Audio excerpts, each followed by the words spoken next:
What's up, everybody? Afro Set. This is something I want to do for a long time. I actually want to do this ever since I started my YouTube channel. These videos telling you guys about my life. I do have one story I do want to tell you guys, and it's about my ex-girlfriend. So, for the sake of not being murdered, if she's still subscribed to me, we're gonna call her Mackenzie. Mackenzie had a fat ass. Now, when I mean fat ass, girth. It had a slope to the booty. The booty had physics to it. Like, if I was right here, okay, and she was right there, if she turned around real fast, my arm is going to snap because the booty's girth is too much. Oh. So, me and Mackenzie met in my senior year in high school, and she was a freshman in college. And one day I was bored in my computer class, so I said, let me go on Facebook and see what's popping up in there. And this girl hit me up, Mackenzie. So I'm like, hey, Mackenzie's face is okay, but the booty in her pictures look nice. So I replied back. I don't remember what I said. Long story short,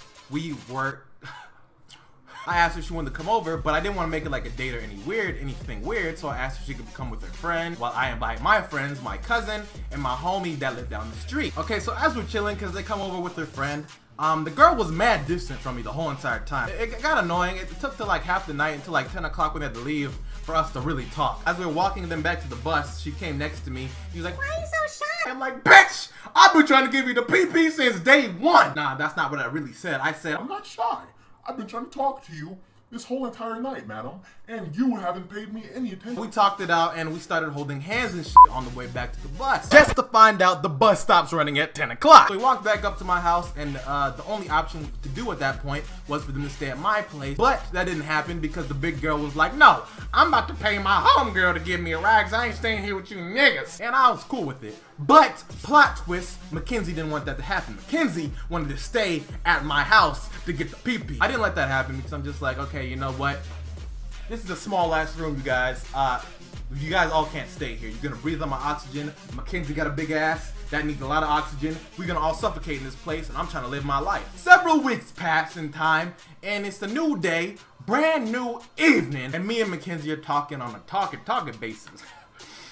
So, we decided to chill again, and just me and her this time at my place. So what we did was watch some Netflix. For those of you guys who don't know, Netflix is starter pack for let's get some shit to pop up in the plate. For those of you guys who do not know though, I'm abstinent, or now I'm completely abstinent, but at the time I was loosely abstinent. So you're probably thinking, Afro, what's abstinent? Afro, what's loosely abstinent? What the f are you, an alien? No, bitch! I'm just playing. Abstinent in the whole term is not having sex until after marriage, but I was loosely abstinent. So I didn't have sex, I dry hump. Now when I say dry hump, I don't mean no bitch hump, the fucking shorts to the panties. Nah.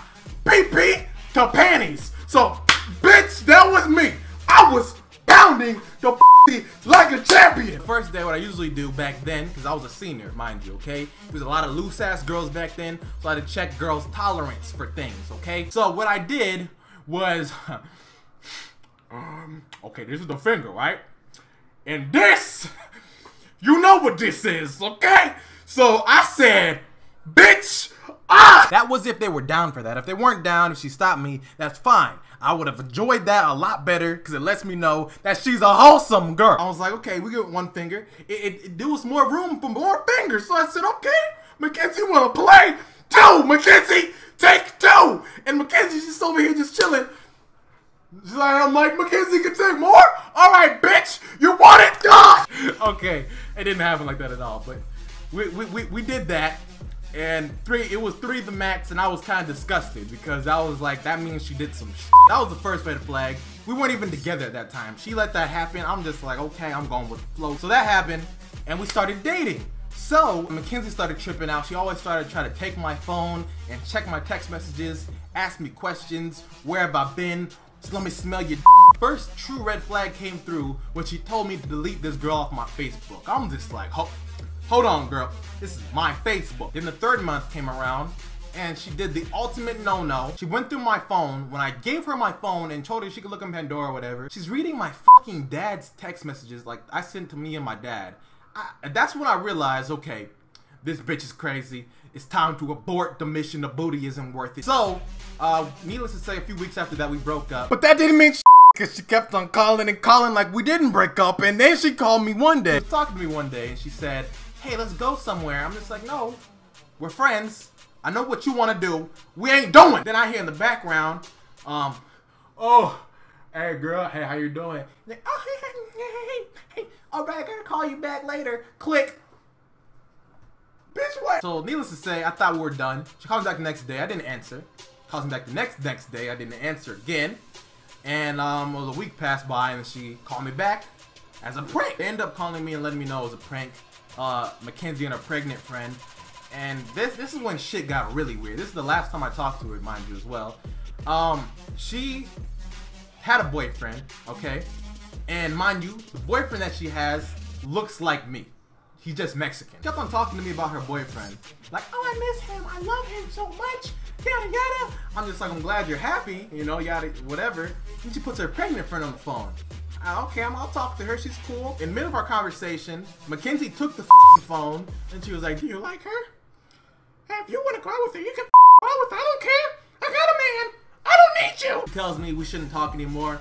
I agree. I'm all for that. I don't want to talk to you anymore. You're scaring me. So I hang up. Months pass by. No, I got off the bus walking back to my pad. So this was the sidewalk I'm walking on, going back home. And this was the park over here. Now this was a parking lot to the park. I was walking with my dad. We went to go do something. And as I turned to look to my left, I see a car. It's Mackenzie's car. So I look at it. I look in the car. And I see Mackenzie looking at me like her soul is on the line. Like, when I got a good grasp of who that was in the car, I didn't look back, and I just kept on walking. So as I go back, I'm like, I tell my dad, I'm like, yo, Dad, that was Mackenzie. My dad just didn't give a f. He was like, oh, okay. Did you lock the door? That was the last time I ever saw her. I blocked her number. I blocked her on all fronts, actually. Social media. So far, I'm good. But if for some reason Mackenzie is watching me, I may be gone. She may come and kidnap me.